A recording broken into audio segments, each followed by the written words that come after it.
اگلا سوال ہے، میں نے اپنی زندگی میں بہت شرک کیا ہے لیکن الحمدللہ اب توبہ کر چکا ہوں، لیکن اس کے باوجود یہی فکر دامنگیر رہتی ہے کہ شرک تو ناقابل معافی گناہ ہے، معلوم نہیں کہ میری توبہ قبول ہوگی بھی یا نہیں، مجھے بتائیں میں کیا کروں؟ آپ سب سے پہلے تو اس طرح کے خیالات سے توبہ کریں جو آپ کر رہے ہیں، ٹھیک ہے؟ اس کی وجہ یہ ہے کہ سورہ التوبہ کی آیت نمبر 70 میں اللہ تعالیٰ نے فرمایا کہ جو شخص توبہ کر لے سچے دل کے ساتھ، اور اس سے پہلے بڑے بڑے گناہوں کا ذکر ہوا ہے، ان میں سے ایک شرک بھی ہے، بلکہ اب یہ کریٹیکل سوال ہے تو میں یہ آیت پڑھ کے بھی بتا دیتا ہوں۔ پارہ نمبر 19 کے اندر جا کے سورہ الفرقان کی آیت نمبر ہے یہ 70۔ اعوذ باللہ من الشیطان الرجیم، بسم اللہ الرحمن الرحیم۔ ہاں جی یہ آ گیا، والذین لا يدعون مع اللہ الہا آخر، یعنی اللہ تعالیٰ اہل ایمان کی نشانی بتا رہا ہے کہ وہ ایسے لوگ ہیں کہ وہ اللہ کے ساتھ کسی اور کو الہ کے طور پر نہیں پکارتے، ولا یقتلون النفس التي حرم اللہ الا بالحق، اور کسی جان کو ناحق قتل نہیں کرتے۔ ہاں بفتوی شریعت والا معاملہ علیحدہ ہے، یعنی قتل کے بدلے قتل، وہ بھی گورنمنٹ کا جوڈیشری کا کام ہے، آپ نے خود نہیں کرنا۔ ولا یزنون، نہ زنا کرتے ہیں۔ ومن یفعل ذلک یلقى اثاما، جو کوئی یہ 3 گناہ کرے گا ان قریب ان کا عذاب چکھ لے گا۔ کون سے 3 بڑے گناہ گنوائے گئے ہیں؟ نمبر 1 اللہ کے ساتھ شرک، نمبر 2 قتل ناحق، اور نمبر 3 زنا۔ حتیٰ کہ بخاری مسلم میں ایک حدیث ہے کہ نبی علیہ السلام سے جب بڑے بڑے گناہوں کے بارے میں پوچھا گیا نا، تو آپ نے یہی 3 گناہ گنوائے اور پھر آپ نے کہا قرآن پڑھ کے دیکھو، یعنی نبی علیہ السلام بھی اپنی بات کی دلیل میں قرآن پیش کرتے تھے، ماشاء اللہ تعالی۔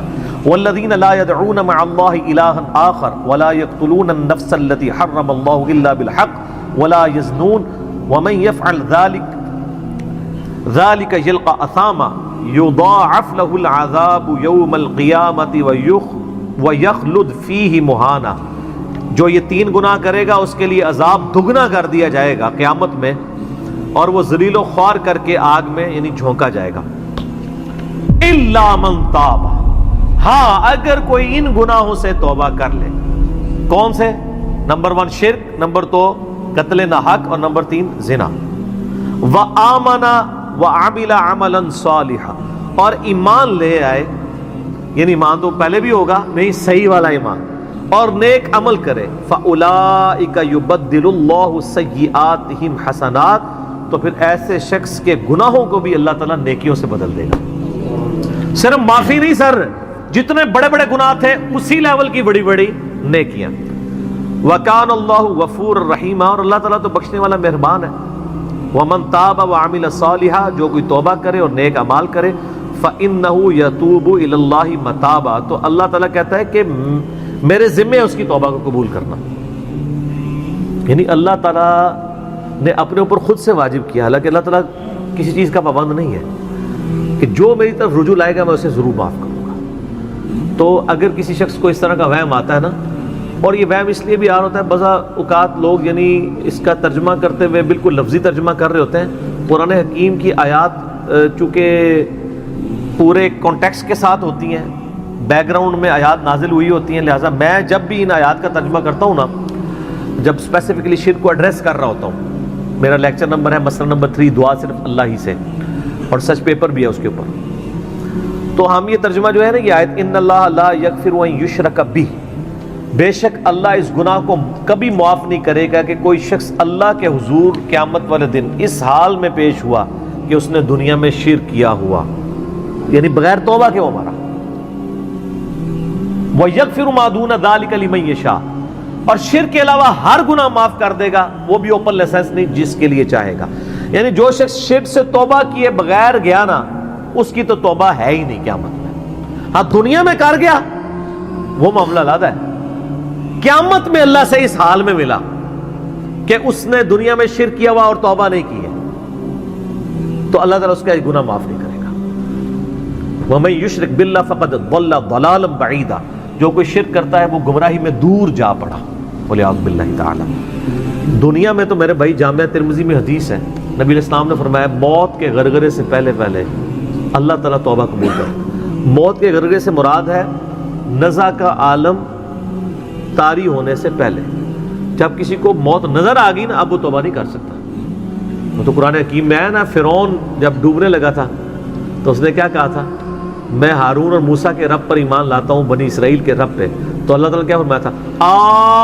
الآن, اب لایا ایمان.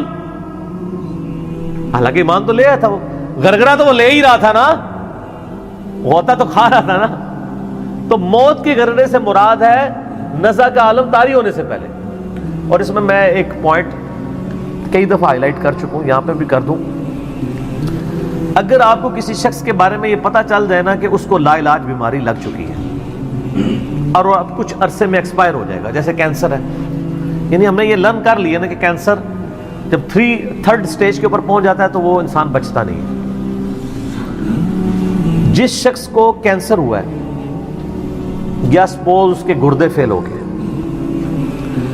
یا دل بالکل ایج پہ پہنچ چکے ہیں, ایسے لوگوں کو یعنی پاکستان انڈیا میں تو لوگ چھپاتے ہیں کہ پہلے ہی نہ کہیں مر جائے. وہ سن کے کتنی حیران کن بات ہے کہ مسلمان جس کے لیے موت ایسٹ ہونی چاہیے, چلو کافر کو تو سمجھ آتا ہے, اس نے تو دنیا ہی کمائی ہے نا, مسلمان بھی مرنے سے پہلے مر جاتا ہے موت کا سن کے. ایسا تو نہیں ہونا چاہیے اصولاً. اور یہ ٹانٹ اللہ نے قرآن پاک میں یہودیوں کو دی ہے سورہ جمعہ کے اندر. یہ کہتے ہیں نا اللہ کے بڑے چہیتے ہیں, ان کو کہو کہ تم موت کی تمنا کرو اگر تم سچے ہو. اگر تم اللہ کے چہیتے ہو تو پھر موت تو تمہارے لیے خوشخبری ہونی چاہیے, لائبلٹی نہیں ہونی چاہیے, ایسٹ ہونی چاہیے. اب یہی تان ہمیں بھی آ رہا ہے. مسلمان کی حالت نہیں ہونی چاہیے, اس کو موت کا پتہ چلے تو جناب وقت سے پہلے ہی مرنے کی کوشش کرے.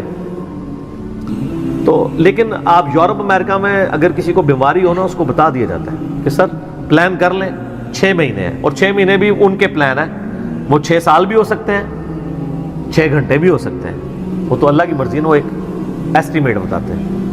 یہاں پہ لوگ چھپا لیتے ہیں. اس کا نقصان یہ ہے کہ نہ وہ اپنی لائف کو یعنی کوئی وراثت کے پوائنٹ آف ویو سے مینیج کر سکتا ہے, اور سب سے بڑھ کے اسے توبہ کی طرف آپ کو لانا چاہیے. میں تو کہتا ہوں نہیں, کسی کو کینسر ہو گیا ہے, ابھی اس میں موت کا غرغرہ نہیں آیا, کیوں کینسر ہوا ہے نا, پتہ نہیں کب مرنا ہے, ٹھیک ہے نا, نزع کا عالم بھی نہیں ہے. اس کو سب سے پہلے بتائیں کہ بھئی تمہیں لا علاج بیماری ہے, تمہاری ڈیتھ کسی بھی وقت ہو سکتی ہے, اللہ کی طرف رجوع لاؤ. سر اس نے پوری زندگی بھی عیاشی کی تھی نا, وہ اپنی آخرت مینیج کر سکتا ہے. وہ تو خیر کر سکتا ہے, ہمیں بھی اپنی آخرت مینیج کرنی چاہیے روزانہ. مرنے سے پہلے توبہ کرنی چاہیے. روزانہ ہم مرتے ہیں نا, صحیح بخاری میں حدیث ہے نا, نبی علیہ السلام رات کو سوتے ہوئے کیا دعا مانگتے تھے؟ اللہم باسمک اموت و احیا, میں تیرے نام پر مرتا اور جیتا ہوں, یعنی سوتا اور جاگتا ہوں. کیونکہ صحیح بخاری میں حدیث ہے موت جو ہے وہ نیند کی بہن ہے. اور جب آپ صبح اٹھتے ہیں تو وہ بھی صحیح بخاری میں دعا ہے, الحمدللہ الذی احیانا بعد ما اماتنا والیہ النشور. تمام تعریفیں اس اللہ کے لیے ہیں جس نے مجھے مرنے کے بعد زندہ کیا, یعنی موت کے بعد زندہ کیا, اور میں نے پلٹ کے اس کی طرف جانا ہے. تو رات کو سونے سے پہلے توبہ کریں. اور سب سے بیسٹ توبہ تو وہ بخاری مسلم میں حدیث ہے, جس نے رات میں سورۃ البقرہ کی آخری 2 آیات پڑھ لی, اسے ہر چیز سے کفایت کر جائیں گی.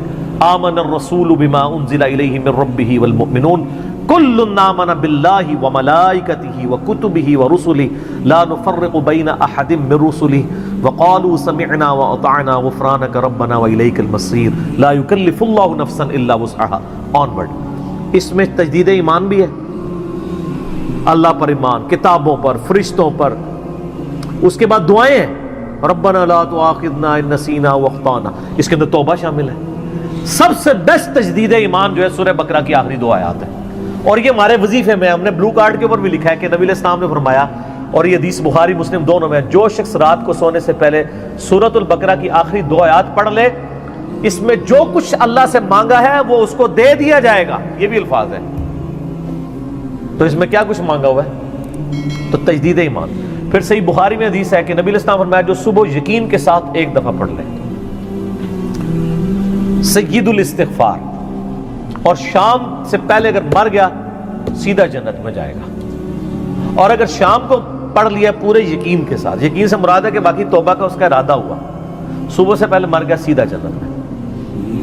اللہم انت ربی لا الہ الا انت خلقتنی وانا عبدک وانا علی عہدک ووعدک ما استطعت اعوذ بک من شر ما صنعت ابوء لک بنعمتک علی وابوء بذنبی فاغفر لی فانہ لا یغفر الذنوب الا انت.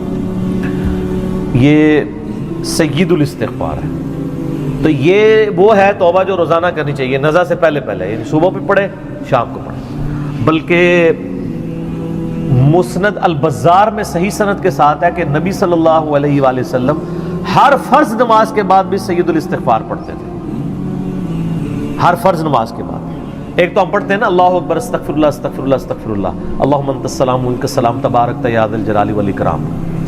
اس کے بعد آپ سید الاستغفار آیت الکرسی بھی پڑھیں، آیت الکرسی کے بارے میں بھی آیا ہے سنن نسائی الکبریٰ کے اندر صحیح سند کے ساتھ، ہم نے گرین کارڈ میں ڈالا ہے کہ جو شخص آیت الکرسی فرض نماز کے فوراً بعد پڑھے گا مرتے ہی جنت میں جائے گا۔ لیکن نماز پڑھے گا، خالی آیت الکرسی نہیں، نماز کے فوراً بعد، تو نماز بھی اس کو پڑھنا چاہیے۔ تو اس طرح یعنی تجدید ایمان والا یہ معاملہ بھی کرنا چاہیے، اور یہ وہم ہی نہیں بننا چاہیے کہ اللہ تعالیٰ معاف نہیں کرے گا۔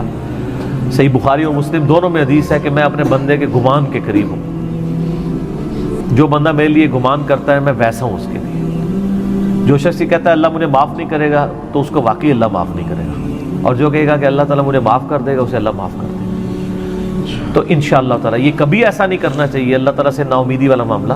آپ اپنے رب کے وعدوں پر، نبی صلی اللہ علیہ وسلم کے وعدوں پر یقین رکھیں کہ جس شخص نے سچے دل سے توبہ کی ہے اس کی نہ صرف توبہ قبول ہوگی سورۃ الفرقان آیت نمبر 70 کے تحت، بلکہ اس کے گناہوں کو بھی نیکیوں سے بدل دیا جائے گا۔ تو اللہ تعالیٰ رجوع لانے والوں کو پسند فرماتا ہے، بار بار رجوع لاتے رہنا چاہیے۔ اللہ تعالیٰ سے اپنے آپ کو آزاد نہیں کرنا چاہیے، نیکی کی ہو یا نہ کی ہو، گناہ کیا ہو یا نہیں کیا، یہ علیحدہ سے بات ہے۔ نبی علیہ السلام سے بڑھ کر کون نیک ہو سکتا ہے؟ صحیح بخاری میں حدیث ہے کہ میں بھی روزانہ 70 سے زیادہ دفعہ اپنے رب کی طرف استغفار لے کے آتا ہوں، استغفر اللہ و اتوب الیہ، نبی علیہ السلام۔ اور یہ 70 کا عدد آپ نے کثرت کے لیے بولا ہے۔ عربی میں 70 کا مطلب 70 ڈیجٹ نہیں ہوتا، 70 کا مطلب 1000 دفعہ بھی ہو سکتا ہے، 10,000 دفعہ بھی ہو سکتا ہے، 100 دفعہ بھی ہو سکتا ہے، کثرت کے لیے بولا جاتا ہے۔ تو استغفار تو بندے کی ضرورت ہے، یہ اللہ سے ایک نیکی ہے، اور ہر چیز کے ساتھ استغفار اٹیچ ہے۔ آپ دیکھیں کہ محفل سے اٹھنے کی جو دعا ہے اس میں استغفار ہے، سبحانک اللہم بحمدک اشہد ان لا الہ الا انت استغفرک و اتوب الیک، سنن نسائی میں حدیث ہے۔ پھر سنن نسائی الکبریٰ میں حدیث ہے کہ نبی علیہ السلام وضو کے بعد بھی یہ دعا پڑھتے تھے، سبحانک اللہم بحمدک اشہد ان لا الہ الا انت استغفرک و اتوب الیک، اور فرمایا یہ پڑھ لو تو یہ اللہ تعالیٰ قیامت کے دن تک کے لیے اس کو سنبھال کے رکھ دے گا، تمہیں اس کے عوض نیکیاں ملیں گی۔ ٹھیک ہے نا؟ تو رجوع اللہ، استغفار، ہر وقت اللہ کی طرف رجوع لاتے رہنا چاہیے۔ اگر آپ کو ہماری ویڈیو اچھی لگی تو ہمارے چینل کو سبسکرائب ضرور کریں